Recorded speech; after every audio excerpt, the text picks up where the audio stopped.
अस्सलाम वालेकुम दोस्तों, जेकॾहिं तव्हां बि चाहियो था तव्हां पंहिंजी वेबसाइट ठाहियो ऐं तव्हांखे ख़बर न आहे त पहिरियों क़दम कहिड़ो खणणु घुरिजे, त हीअ वीडियो तव्हांखे उन पटड़ी ते चाढ़े छॾींदो त तव्हां पंहिंजी वेबसाइट तयारु करे सघो था। वेबसाइट डेवलपिंग जो ही पहिरियों कोर्स आहे ऐं हिन कोर्स जो ही पहिरियों वीडियो आहे। त मुकमल कोर्स तव्हां ज़रूरु असां यूट्यूब चैनल ते ऐं फेसबुक पेज ते ॾिसिजो।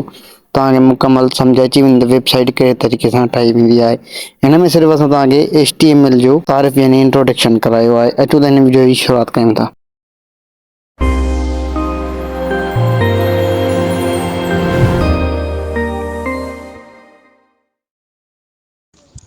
अस्सलाम वालेकुम दोस्तों, वरी मां तव्हांखे HTML लैंग्वेज जे बारे में ॿुधाईंदुमि त HTML लैंग्वेज आहे छा।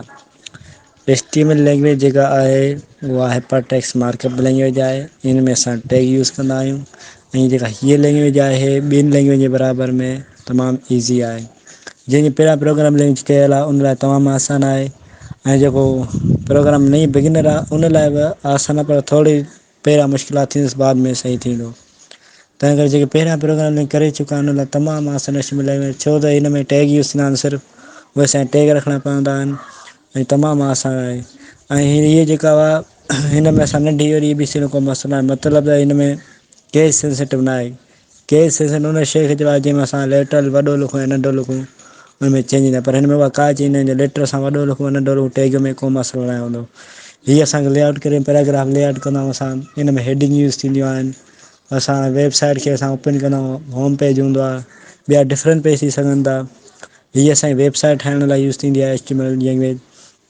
जेका HTML लैंग्वेज आहे इहो वेब डेवलपर जो पहिरियों स्टेप आहे। ऐं ॿियो मां तव्हांखे ॿुधाईंदुसि HTML लैंग्वेज खे लिखण लाइ असांखे विजुअल कोड एडिटर सॉफ्टवेयर असांखे डाउनलोड करणो पवंदो आहे।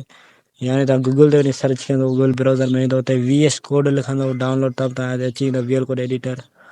उहो तव्हांजी शेप साम्हूं स्क्रीन ते आहे। ऐं ॿियो इहे जेका वेब डेवलपर वेब डेवलपर हूंदा आहिनि, असांजी डेवलपमेंट कंदा आहिनि, वेबसाइट ठाहींदा आहिनि जेके असांजे उन में पहिरियों स्टेप HTML हूंदी आहे। उनखां पोइ CSS कंदा आहिनि, उनखां पोइ जावा स्क्रिप्ट लिखणी पवंदी आहे असांखे। त हीअ बहितरीनु कमु आहे। HTML लैंग्वेज तमामु आसान लैंग्वेज आहे ऐं हीअ ॿिनि ॾींहंनि में या ॾींहं में माण्हू सिखी सघे थो, सही तरह सां थी सघे। जी त दोस्तों तव्हांखे ॻाल्हि सम्झ अची वई त HTML खे चवंदा आहिनि HTML जो कमु कहिड़ो आहे। त HTML स्ट्रक्चर वेबसाइट में स्ट्रक्चर एड करण जे लाइ मिसाल तौरु बटन डाउनलोड बटन या को ॿियो बटन किथे लॻाइणो आहे, कहिड़े तरीक़े सां कहिड़े रंग में लॻाइणो आहे, त इहो सभु कमु असां HTML जे ज़रिए कंदा आहियूं। बाक़ी CSS ऐं जावा स्क्रिप्ट बि यूज़ थींदी आहे, उहा बि असां तव्हांखे सेखारींदासीं, मुकमल कोर्स सेखारींदासीं। त चैनल खे सब्सक्राइब करे वीडियो खे लाइक ज़रूरु कंदा। मिलूं था कंहिं ॿी वीडियो में। ख़ुदा हाफ़िज़।